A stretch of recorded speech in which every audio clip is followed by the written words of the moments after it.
El oficio de vivir bien. Por Gaspar Hernández. Cómo enfrentarse a los retos que nos plantea la vida con valentía y determinación. Introducción. Vivir es un arte, un ejercicio constante de conciencia, atención, entrega, amor, humildad, voluntad de aprendizaje, magnanimidad y otras tantas actitudes esenciales.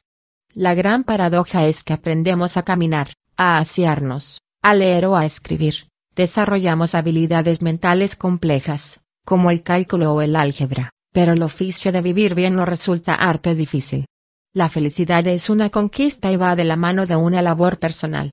No se trata de descubrir nuevos paisajes, sino de contemplar los antiguos con ojos nuevos. Para mejorar nuestra salud emocional y defendernos del estrés, la ansiedad y la depresión presentes en nuestro tiempo, el oficio de vivir bien nos ofrece lecciones de vida imprescindibles con las que aprenderemos a definir nuestras prioridades, a reconocernos, a no temer, a respirar. El periodista Gaspar Hernández nos invita a descubrir las herramientas esenciales del arte de una buena vida a través de conversaciones con psicólogos, filósofos y especialistas en las claves de la plenitud como Pilar Jericó, Ferran Ramón Cortés y Deepak Chopra, entre otros, que de una manera cercana y reveladora nos hablan de las cuestiones que realmente importan. El sentido de la vida. La lección de Viktor Frankl. Cuando sus pacientes le contaban cuánto sufrían, el psiquiatra Viktor Frankl les preguntaba por qué no se suicidaban. Había 1000 respuestas diferentes y todas válidas. Para algunos de los pacientes el sentido de la vida estaba en los hijos,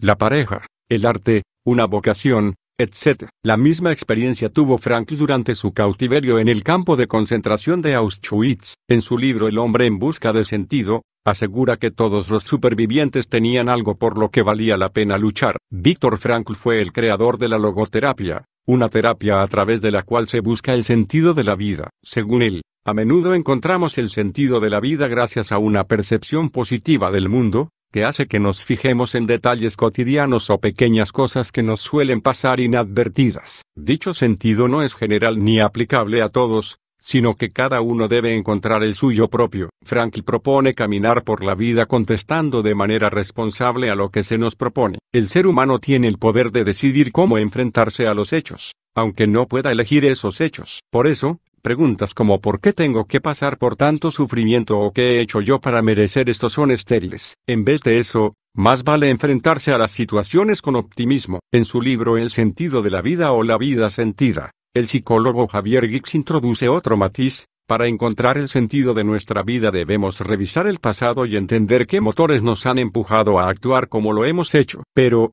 por encima de todo, Frankl y Guix coinciden en que el sentido de la vida hay que buscarlo mientras vivimos. De la importancia de ello también nos advirtió Nietzsche. Aquel que tiene un porqué para vivir se puede enfrentar a todo el cosmos. Para Francesc Torralba, filósofo, teólogo y catedrático de ética en la Universidad Ramon Llull de Barcelona, el sentido de la vida se construye, no se halla. La persona que vive con sentido se enfrenta más fácilmente a cualquier contrariedad, por dura que ésta sea. El sentido se convierte en su fuerza motriz y su empuje. Tenemos que dar sentido a la vida, ahora y aquí y a cada instante, conjugando verbos que dan sentido al presente. En la sociedad de masas el que más se conjuga es consumir. Dar sentido a la vida es atreverse a conjugar otros verbos: pasear, conversar, mirar, acompañar, amar. El antídoto del vacío que nos provoca la falta del sentido de la vida no es la evasión, ni los fármacos, sino la apuesta por la autenticidad o el vivir conforme al yo. Una persona vive de manera auténtica cuando trata de hacer de su vida un proyecto personal,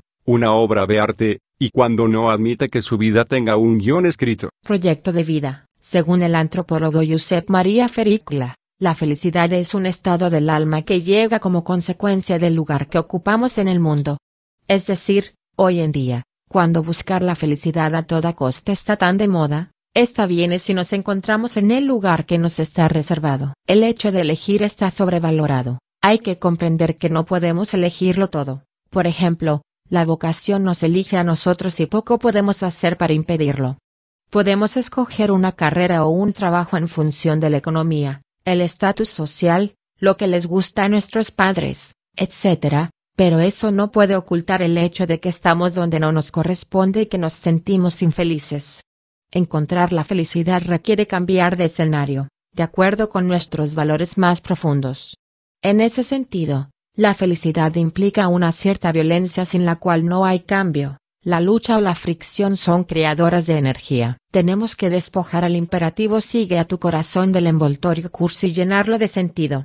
Aquí nos puede servir de ejemplo real uno de los empresarios más exitosos del mundo, Steve Jobs. Detrás del fundador de Apple hay un hombre que desde siempre ha seguido su lema particular: nada puede ir mal si estamos decididos a vivir nuestra propia vida.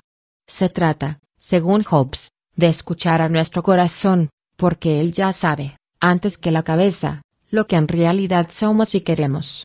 Desde esa premisa parten todas las demás. La fe en que todo cobrará un sentido cuando lo analicemos a posteriori, el amor hacia las tareas que realizamos y, finalmente, vivir cada día como si fuera el último. En un discurso que ya se ha convertido en un clásico, ante cientos de jóvenes recién licenciados de la Universidad de Stanford, en Estados Unidos, Jobs reveló todas estas claves. Reconoció que nunca se licenció y que, siguiendo su voz interior, abandonó la carrera universitaria y acudió solamente a los cursos que más le interesaban. Así, asistió a uno de los mejores cursos de caligrafía del país, gracias al cual diseñó, al cabo de los años, el ordenador que marcaría la diferencia, el primer Mac, tras cuyo triunfo estaba su convicción de que apuntarse solamente a 2 cursos de la universidad había sido la mejor y más rentable decisión de su vida. Pocos años después de fundar Apple, a Jobs le despidieron de la propia empresa que él había creado. Tras la conmoción inicial se sintió aliviado al descubrir que todavía le gustaba su trabajo, que el despido lo había liberado de las ataduras y que podría empezar de nuevo. Así, Jobs fundó Pixar Animation y, en un giro extraordinario de acontecimientos, Apple compró Pixar, con lo que Jobs estaba de vuelta en Apple. Pasado el tiempo, cuando analizó todo lo que le había pasado se dio cuenta de que haber sido despedido de Apple había sido lo mejor que le podía haber pasado. Ocuparse en vez de preocuparse. Ocuparse o preocuparse son las dos opciones que se nos presentan cuando algo nos ronda la cabeza y nos hace estar inquietos. Ocuparnos o preocuparnos, buscar soluciones utilizando el raciocinio y la concentración, o dar rienda suelta a nuestros miedos y angustias y dejar que estos guíen nuestra conducta. A menudo nos preocupamos en exceso y sin motivo, cuando podríamos emplear toda esa energía en buscar una solución a lo que nos angustia. Una de las reglas del empresario y escritor estadounidense Dale Carnegie para evitar el yugo de las preocupaciones del pasado se encuentra en su libro Cómo suprimir las preocupaciones y disfrutar de la vida, y se resume en limitarnos a vivir el presente. Preocuparse por el pasado no sirve de nada ya que no podemos deshacerlo. Pensemos, por ejemplo, en los animales. Una cebra pasta tranquilamente, sin preocuparse de los predadores, hasta que aparece un león. Solo entonces la cebra se ocupará del problema, echará a correr, buscará un refugio, sentirá estrés y, una vez a salvo, volverá a pastar tranquilamente, sin preocupaciones. Lo mismo podemos hacer nosotros, cuando surja un problema, podemos buscar soluciones en el momento y una vez tomada una decisión, ser consecuentes, actuar y olvidarnos del asunto, en lugar de prolongar el estrés inútilmente, con el desgaste físico y emocional consiguiente. En caso de haber escogido una mala solución o de cometer un error en el trabajo, Carnegie propone que analicemos la situación con calma, que estudiemos qué es lo peor que puede pasar y que lo aceptemos. Una vez aceptada, por ejemplo, la posibilidad de quedarnos sin trabajo, nos invadirá una sensación de paz inaudita. Que nos echen del trabajo puede ser una oportunidad para cambiar el rumbo de nuestra vida. En cuanto a las preocupaciones del futuro, Miriam Subirana, escritora y profesora de meditación, afirma contra todos los tópicos que la preocupación está desligada del amor. A menudo las madres, por ejemplo, identifican ambos sentimientos, cuando en realidad preocuparse más no significa querer más. Para combatir esa falsa creencia, Subirana propone reinvertir la energía que dedicamos a preocuparnos y transformarla en confianza. Si confiamos en el otro, la preocupación disminuye y nos sentimos más libres de aceptar la realidad tal como es. La queja. Nadie quiere reconocer ni reconocerse como una persona victimista. Por eso conviene que nos preguntemos si somos responsables de algunas de las cosas que no nos gustan de nuestra vida, o si tenemos las riendas para cambiar lo que no acaba de ir bien. solo creyendo que somos dueños de nuestra vida y que podemos escoger el rumbo de los acontecimientos. Dejaremos de quejarnos y podremos pasar a la acción. La queja es una manera de canalizar la decepción en relación con las expectativas que teníamos puestas en algún aspecto de la vida. Las personas que viven instaladas en la queja suelen tener la autoestima baja y la sensación de que la vida está en deuda con ellas, y necesitan a toda costa llamar la atención y sentir que la gente les da cariño y afecto. Además, tienden a desarrollar lo que el terapeuta Albert Ellis llama la conducta irracional, es decir, ignoran lo positivo, generalizan, potencian lo negativo y lo proyectan en las otras personas y en el mundo en general, porque creen que les hace desgraciadas. Para combatirlo terapéuticamente, Mireia Darder recomienda la gratitud. Dar las gracias por lo que tenemos, por cómo vivimos, por la gente que nos rodea es la mejor manera de darse cuenta de que no estamos tan mal como nuestra tendencia al victimismo nos puede hacer pensar. El valor del elogio. A menudo no sabemos cómo tomar los elogios. La psicóloga Cristina Llagostera sostiene que el motivo radica en la educación. Nos han educado para que creamos que podemos sacar más provecho de una crítica que de un elogio, pero en realidad unas palabras amables, que salgan de manera espontánea y sin trampa, pueden ser tremendamente beneficiosas para nuestra autoestima, siempre que estemos en condición de discernir el elogio sincero del mero peloteo. Por esa mala fama que tiene el elogio en la educación es difícil romper con el tópico de que el castigo es la herramienta más útil. Si bien es cierto que antes educar era sinónimo de castigar, ahora se potencia el refuerzo positivo, que es una herramienta mucho más potente. El buen elogio, asegura la profesora de filosofía de la Universidad de Barcelona Begoña Román, es el elogio potente, que genera resultado. Se trata de dirigir la alabanza hacia lo específico, no a lo general. Así se nota que hemos trabajado el mensaje y el niño entiende a la perfección qué es lo que ha hecho para merecer un elogio, que él recibe como una muestra de amor. En la mayor o menor medida esto también se puede aplicar a los adultos. Saber aceptar y dar elogios refuerza nuestra autoestima y la de los demás. Gran parte de la opinión que tenemos de nosotros mismos viene dada por la imagen que proyectamos al exterior y, aún más, por el feedback que recibimos del entorno. Por tanto, si sabemos cuál es nuestro lugar, cuando recibimos un elogio podemos tomarlo en su justa medida, sin desconfiar siempre y dejando que la voz de los demás también nos guíe. Gestión del tiempo y del trabajo. En el tema de la flexibilidad laboral, España se encuentra a la cola de la Unión Europea, un 9% frente al 23%. La situación no es muy distinta en cuanto a la productividad. La mayor rigidez y la menor productividad indican que el problema básico tiene que estar en la manera de gestionar el tiempo. El tiempo es un recurso limitado. No podemos conseguir más del que tenemos, pero sí podemos mejorar su gestión. De esa manera, no solo conseguiremos una mayor productividad, sino también menos estrés y una vida más equilibrada, con más horas para la familia y para nosotros. Gestionar el tiempo de manera responsable depende más de nosotros que del volumen de trabajo o nuestro entorno laboral. Si interrumpimos nuestro trabajo para atender una llamada, más que de quien llama la culpa es nuestra, porque tendemos a pensar que cualquier llamada es importante. Por eso convendría que nos diéramos cuenta de cuáles son los principales ladrones de tiempo. En su libro The Time Trap, Alec Guinness los ha sistematizado. El primero es la falta de planificación, que nos lleva a confundir prioridades. Después existe el mal hábito de no delegar, ya sea por un exceso de ego, de desconfianza o de incapacidad para decir no. Según Guinness, deberíamos reducir las visitas inesperadas y las reuniones improductivas. La falta de autodisciplina también nos hace perder mucho tiempo, así como la desorganización personal y la tendencia a dejar las tareas inacabadas. Guinness basa su teoría de la gestión del tiempo en la planificación. Para gestionar nuestro tiempo de modo correcto, en primer lugar, debemos ponernos metas a largo plazo, que sean alcanzables, específicas, con fecha límite y flexibles, por si necesitamos modificarlas.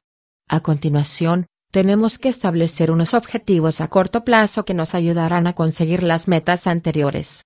Además, debemos tener claras nuestras prioridades de cada día y dejar a un lado aquello postergable o innecesario, aunque sea lo que más nos guste. El asunto de las prioridades fue el tema de una conferencia de un asesor de empresas en gestión del tiempo.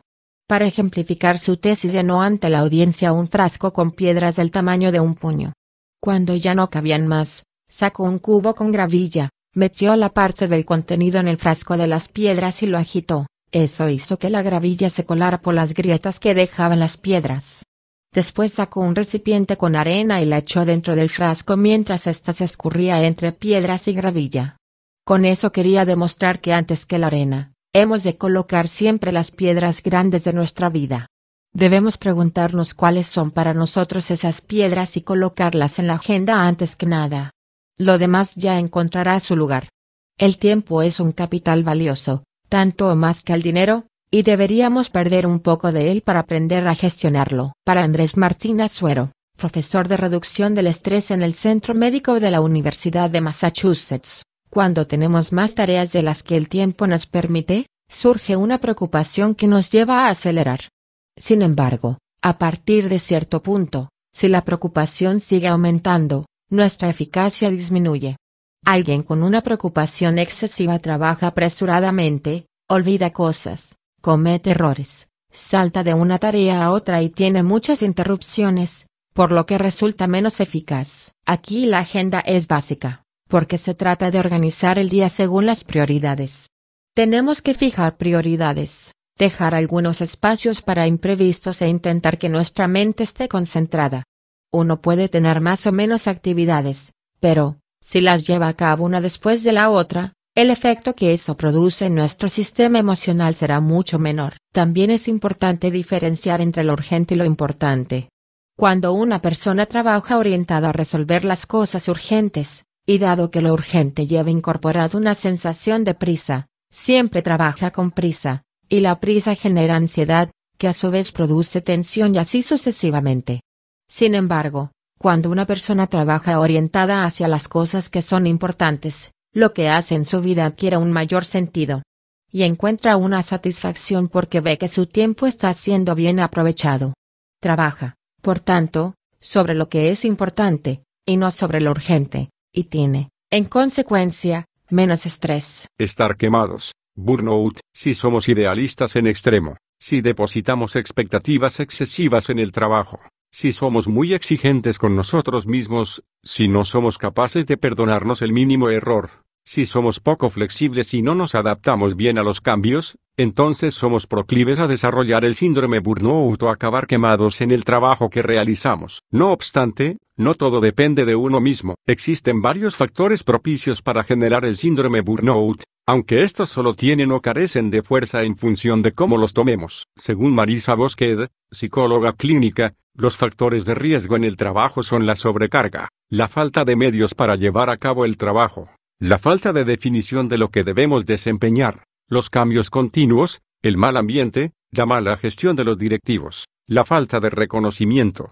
etc. Todo eso puede hacer que vayamos sintiéndonos cada vez más lejos del proyecto de la empresa donde trabajamos y más descontentos y quemados. Cuando, además de los síntomas típicos del estrés, también sentimos un agotamiento que no se corresponde con el trabajo realizado, necesitamos mecanismos de defensa y barreras que nos distancian del objetivo perseguido, y nos baja la autoestima en picado, queda poca duda de que padecemos el síndrome burnout. Para combatirlo, solamente existen dos opciones: variar la realidad que nos rodea cambiando de departamento, de sección o de empleo, o rectificar nuestra manera de tomarnos las cosas. Según Pilar Jericó, consultora sobre innovación en la gestión de personas y autora de los libros No Miedo y la Nueva Gestión del Talento, cuando tenemos graves dificultades para llegar a final de mes o pasamos por situaciones muy duras, lo mejor es tomar conciencia de aquello en que podemos actuar y en que no. La energía del ser humano es limitada y por eso tenemos que decidir si damos fuerza a los problemas o a las soluciones. Si nos ha tocado una regulación de empleo y nos quedamos fuera,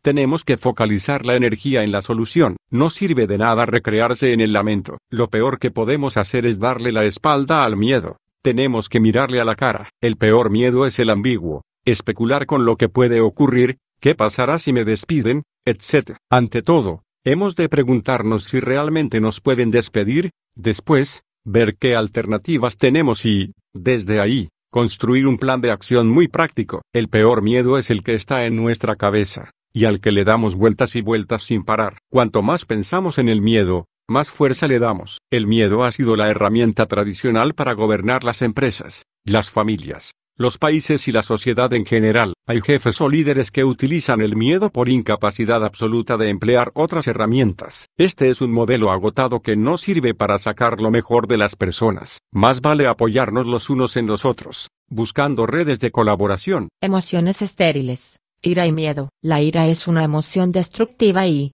sin embargo, se ha convertido en el ingrediente principal de las series de televisión, los informativos y las declaraciones políticas. Cualquier situación puede contener ira y, por tanto, violencia. La violencia verbal y la no verbal actúan como un anzuelo y, al mismo tiempo, como un recurso para solucionar los problemas, ya sean políticos, matrimoniales o empresariales. Muchos jefes todavía motivan a sus empleados enfadándose con ellos.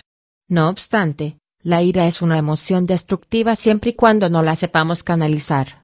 Podemos aprender a expresar la ira o el enfado de forma constructiva, y evitar así las consecuencias nefastas que tienen sobre nuestra vida diaria. La ira bien canalizada puede ser un motor.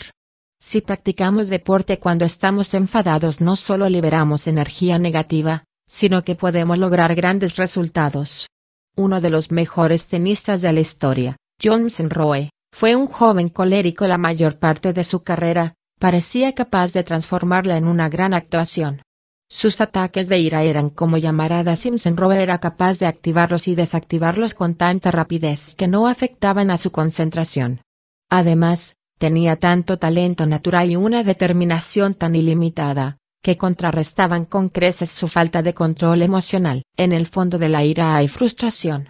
Si la admitimos y la reconocemos, ya habremos dado el primer paso para desactivarla.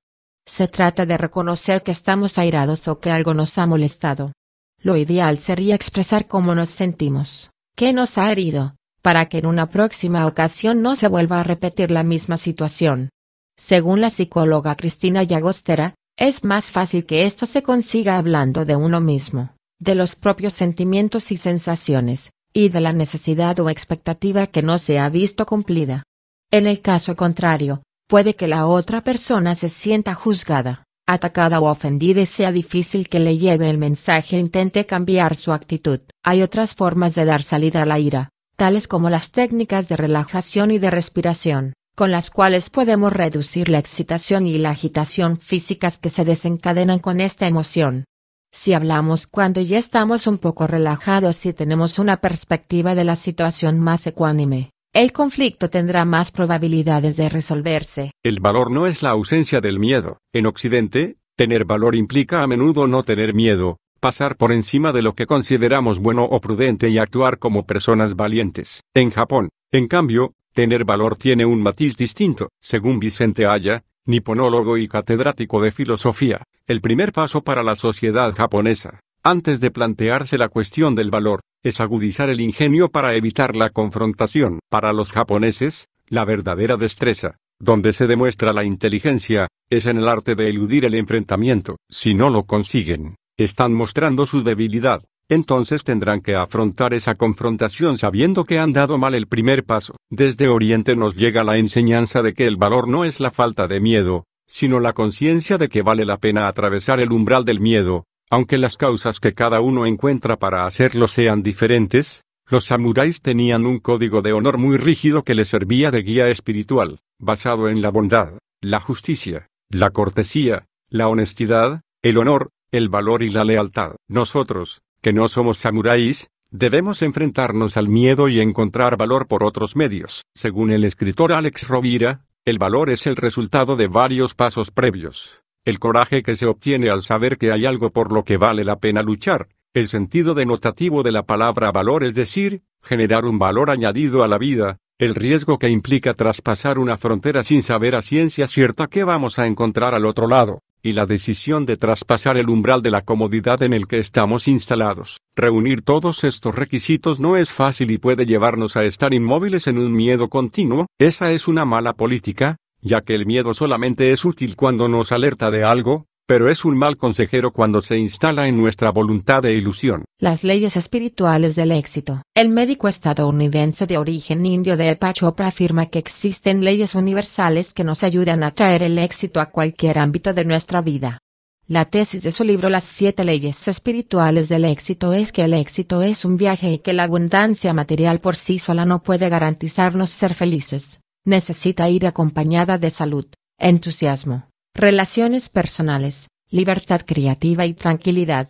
He aquí algunas leyes que lo confirman. La primera es la llamada ley de la entrega, basada en la idea que ya formuló Heráclito: todo fluye, no nos bañamos nunca 2 veces en el mismo río. Esa regla de 3 también influye en el dinero. Si interrumpimos su circulación, impedimos que vuelva hacia nosotros. No solo hay que tener en cuenta que cuanto más demos más recibiremos, sino que cualquier cosa que tenga valor en la vida no hace más que multiplicarse cuando se entrega. Chopra sugiere que apliquemos este principio con todas las personas que se crucen en nuestro camino, entregarles algo no necesariamente material a cada una de ellas. Porque cada vez que estemos entregando, estaremos también recibiendo. La segunda es la ley del desapego. Para el médico indio, el apego es síntoma de inseguridad y siempre va dirigido hacia los símbolos, los coches, la ropa, las casas o todo aquello que nos da una aparente seguridad. Sin embargo, el apego a lo conocido es apego a nuestro pasado, a un lugar donde no hay evolución y que solamente nos lleva al estancamiento. En cambio, en la incertidumbre encontramos la libertad pura, que nos abre todas las posibilidades. Hemos de dejar atrás lo conocido y adentrarnos en lo nuevo y desconocido, que es fuente de aventura y misterio. Una vez que hayamos interiorizado esta ley, no volveremos a dar a los problemas soluciones forzadas, encorsetadas y hechas a medida de nuestro universo conocido. Seremos libres para pensar en soluciones abiertas y diferentes, entenderemos los problemas como oportunidades para encontrar un beneficio mayor. El resultado de todo esto es la llamada buena suerte, que también puede ser fruto de un trabajo interno. Por último, cabe destacar la llamada ley del Dharma, palabra que en sánscrito significa sentido de la vida. Chopra la aplicó con sus hijos. En lugar de presionarlos para que sacaran buenas notas, les educó diciéndoles que su primera misión era descubrir la razón por la que estaban en el mundo. Debían encontrar por sí mismos ese talento que los hacía especiales y únicos con el que podrían servir a la humanidad. Conclusión: el pilar básico del oficio de vivir bien es el autoconocimiento. Desde hace siglos, los grandes pensadores y filósofos nos han dicho que el oficio de vivir bien empieza con el conocimiento de uno mismo. Sin embargo, son pocos los que han remarcado que el conocimiento de uno mismo no se consigue con la razón. La razón, a menudo sobrevalorada, es útil para el trabajo cotidiano, pero no para lograr la plenitud, y hace falta complementarla con el sentimiento y la meditación.